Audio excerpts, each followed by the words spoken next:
जो सुकमा से है, नक्सलियों की बड़ी साजिश नाकाम हुई है। विस्फोटक के साथ 2 नक्सली गिरफ्तार कर लिए गए। डीआरजी, जिला बल और कोबरा बटालियन ने संयुक्त कार्रवाई की है। भीमापुरम के जंगल से इनकी गिरफ्तारी हुई है। बड़ी खबर सुकमा से आप तक पहुंचा रहे हैं। एक बड़ी साजिश यहां पर नक्सलियों की नाकाम कर दी गई है। विस्फोटक के साथ 2 नक्सलियों को गिरफ्तार किया गया। ज्यादा जानकारी के साथ सहयोगी सलीम शेख का रुख करेंगे। सलीम, क्या कुछ अपडेट आपके पास?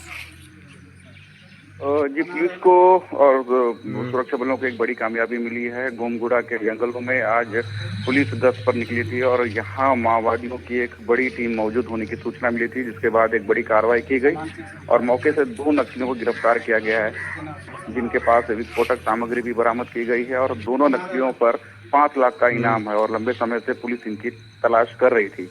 बताया जा रहा है कि नक्सलियों के जो गिरफ्तार हुए नक्सली, इनके खिलाफ कई मामले पंजीबद्ध हैं। हालांकि पुलिस अभी इनसे पूछताछ कर रही है और आने वाले समय में और भी इसमें सुराग मिलने की संभावनाएं जताई जा रही है। बहुत बहुत शुक्रिया सलीम आपका जानकारी के लिए। तो देखिए, एक बड़ी साजिश थी जिसे नाकाम किया गया है। विस्फोटक के साथ 2 नक्सली को गिरफ्तार कर लिया गया है। दंतेवाड़ा से बड़ी खबर, जहां नक्सल मुक्त होने के बाद अबुझमाड़ में अब विकास हो रहा है। अबुझमाड़ में नक्सलियों का खौफ खत्म हो रहा है। अबुझमाड़ के कौशलनार में सड़क बनाई जा रही है। ग्रामीण श्रम दान करके 12 किलोमीटर की सड़क बना रहे हैं। देखिए, अबुझमाड़ में नक्सलियों का खौफ अब खत्म होता हुआ दिखाई दे रहा है और ये तस्वीरें साफ बयां कर रही हैं। यहाँ पर आप देख सकते हैं कि जहाँ पर विकास पहले नहीं हो पाता था, लेकिन अब जो है विकास की बयार यहाँ पर दिखाई दे रही है। सड़क का निर्माण जो है ग्रामीण खुद यहाँ पर कर रहे हैं। आपको ये जो भीड़ दिखाई दे रही होगी, ये अपने सड़क का निर्माण करने के लिए खुद पहुंची है। इस समय मैं अबुझमाड़ के उस इलाके में हूं जहां पर कभी नक्सलियों की समानांतर सरकार चला करती थी, मगर इस इलाके से बड़े पैमाने पे नक्सलियों ने सरेंडर किया।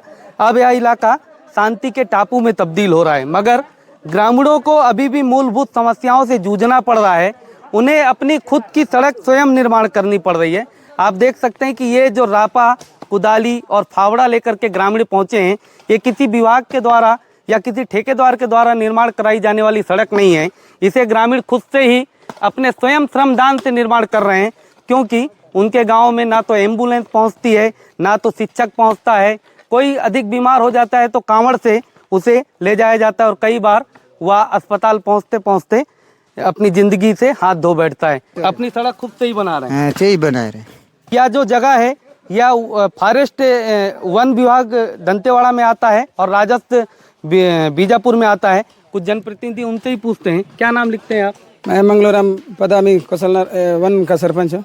क्या ऐसा कारण है कि आप लोगों को खुद आज श्रमदान करके सड़क बनानी पड़ रही है? जी, हमारे आवक जावक रास्ता कुछ साधन शासन में से जो भी है मूलभूत सुविधा वगैरह काम नहीं हो पाती है, गांव में नहीं पहुंच पाता है।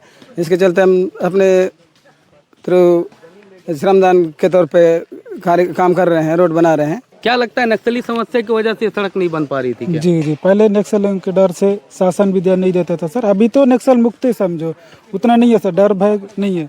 अभी तो शासन को ध्यान देना चाहिए सर। मेरा कहने आपको आपके चैनल के माध्यम से शासन को अवगत कराना चाहता हूँ सर कि हम लोग का जो मांग है पूरी होनी चाहिए सर। अगर मांग पूरा नहीं होता है सर, हम लोग धरने में भी देने की बात चल रही है सर।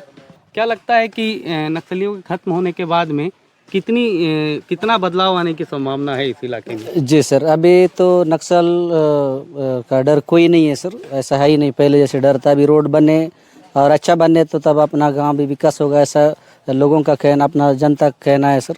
हम लोग पहले भी गए थे, बीजापुर कलेक्टर साहब को भी दिए थे, पहले जो थे उनके पास गए थे, लेकिन वो भी अभी तक कोई उधर से कुछ खबर नहीं मिला।